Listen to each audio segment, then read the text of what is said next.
And so, with that in mind as well, how many sessions would you girls be doing per week in the lead up to World Champs? 16 to 18. So it takes up a little bit of time.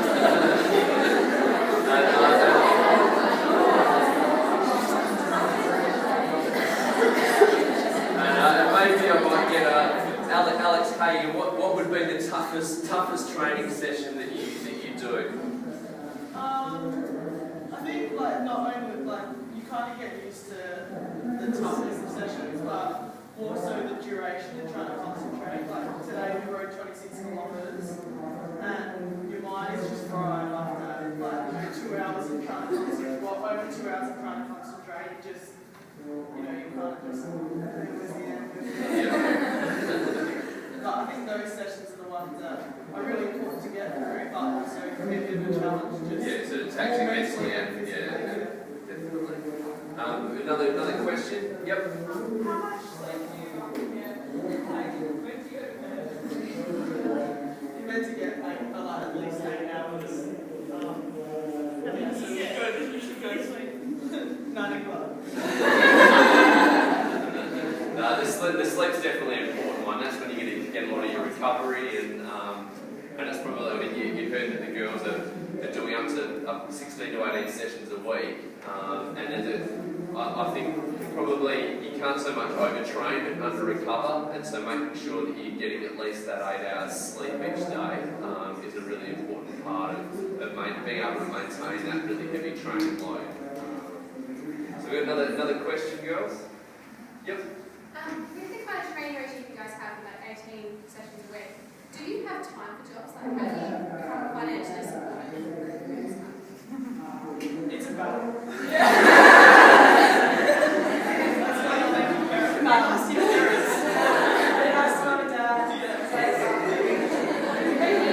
You can fit in other things as well in the rowing. Like if you ask everyone along this table, you've got a couple of medical students, you've got a few law students, you've got people that finish degrees and are working.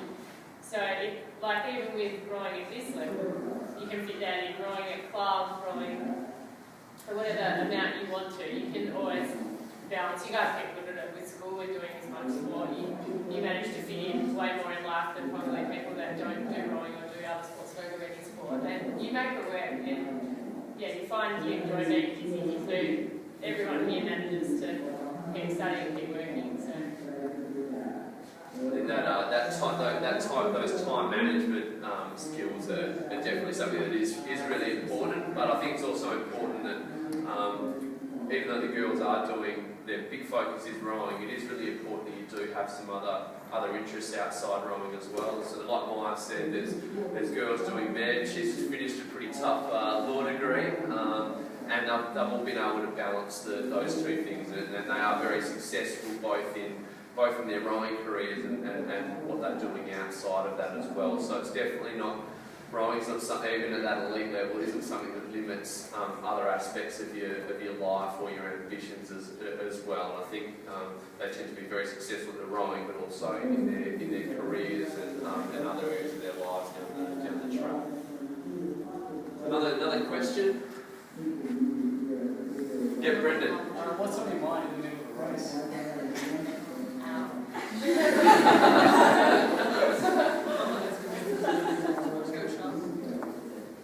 I think it's the same as you guys. You've trained so much that every single stroke you just want to get the best out of that stroke and out of that body, and you want to know that when you cross the line, you have no what ifs and no questions as to what happened on this stroke. So it's not so much what you're thinking during the middle of the race, it's more just doing exactly what you can do to get over the line. Staying in the moment, every stroke counts. Yeah. You kind of have a race plan, so you don't your mind can't wander so much. You've got to know what you're doing when. If you're in a crew, then there's other things going on. You can't really think about shit. I think also, like Renee said, it's very similar to you guys. People catch crabs at an international level. People catch crabs at no different, but basically just get that stroke over with, that shit stroke, and get on to the next one. Yeah, and just basically just do that for how many strokes we take, 250 strokes. Like it's quite a simple, like it's great to have some structure in your race, but it's very simple really. Like at the end you're like, oh my gosh, all this, you know, trying not to get too much and kind of go through it and the structure will work. We've got a few Olympians up here on the panel this morning, and I've got the next couple of questions probably relate to that. One, what was the best part of the Olympic Games experience, and what was it like to row not only in front of a crowd of over 30,000 people, but also a viewing audience probably in the billions? I reckon, like the most overwhelming thing is like when you're racing, you know, people are lined from like 100 metres out, and especially the final, like 100 metres out, and just people sick, like, you know, with waves, and they line the whole, you know, shores all the way down, you get to the last 500 metres, and I had like a speaker on my stretcher, and our concentrator turned up as loud as she could, and I could, like, my entire concentration went to trying to hear what she was saying, because the crowd was that loud the last 500 metres, they literally carried you home, like, and that's a pretty sweet, like, beautiful feeling going into that. When she was in 6th seat and she couldn't hear, and I was in bad seat, I could definitely. I knew what was going on. So, what was the best part of that whole Olympic experience for you, Hannah? I think our Olympic experience was a really different one to a lot of what anyone else has ever experienced. Because we, as many of you know, it was never going to go, and then, you know, we got thrown together kind of a month before we had to try and qualify the 8. For me, it was a huge learning curve, rowing with girls who are a lot more experienced, have, you know, a lot more credentials to their name, and have actually done, you know, some big things in the sport.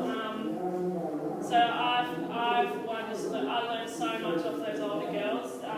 You know, things like how to move the 8. They can actually do it with like little effort almost. Once you get the boat up to speed, you can actually make it work for you, and it can be a lot easier to keep it, you know, tracking at, you know, your top speed, which for me was huge. I thought you just kind of got in and you muscled the thing the whole way down the course, and, you know, that's how you got to the finish line, but, you know, you can do it so much easier.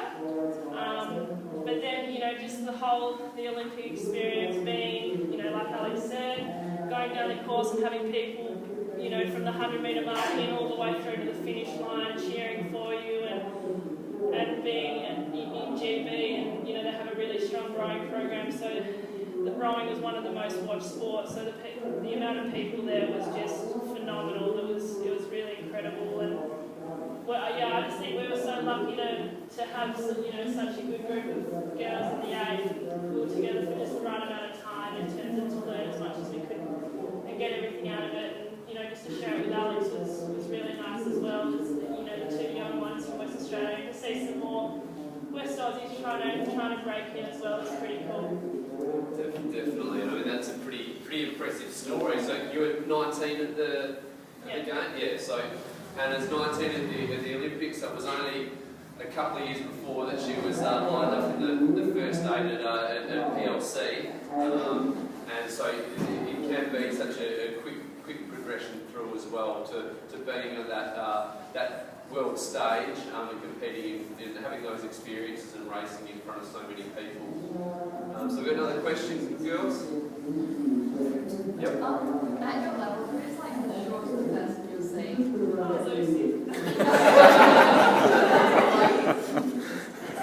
terms of heavyweight rowing, heavyweight rowing is quite small. Quite small. So yeah. And Al's probably like, I've got a few other girls in the 8 who actually already overseas now in the pair who are bigger than Al. So yeah, pretty small for a heavyweight. For the lighty girls, it's probably about 158 for the short. How it took Jess, it'd be about 158 or something like that. 55 or something. Yeah, 55. So you can be pretty decent. My name is about very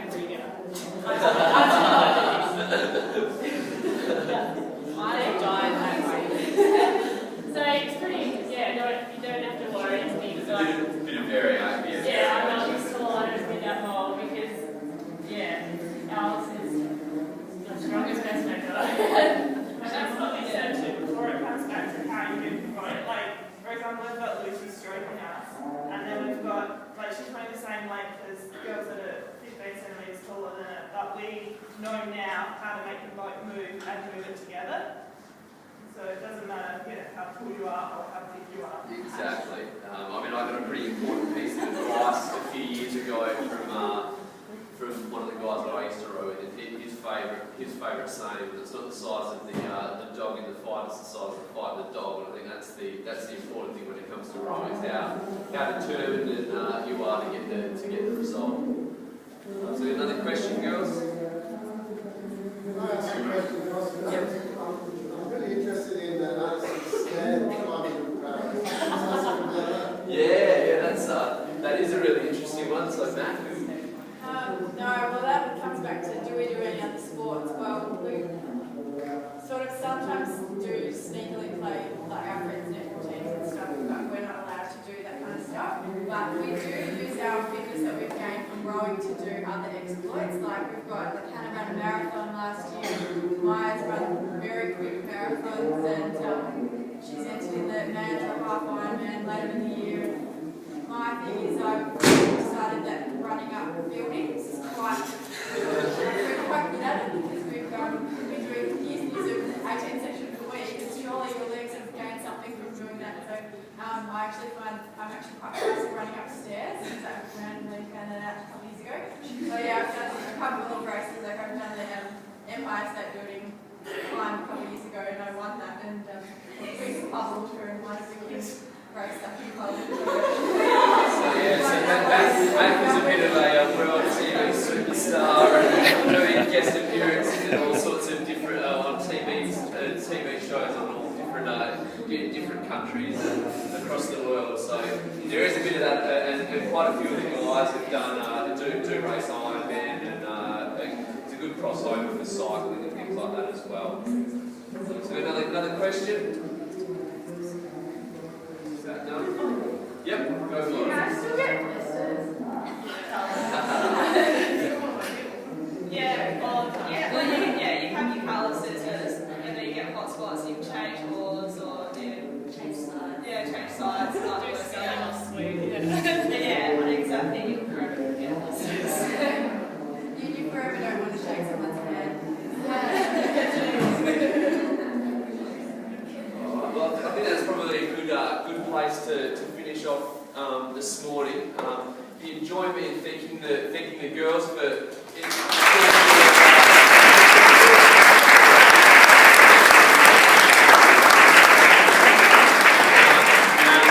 obviously wish them the best of luck for the rest of their preparation and for World Champs later in the year. It'd be great to see all the green and gold girls winning some medals and standing on the top spot on the podium in Korea. So thanks, girls. Really appreciate it.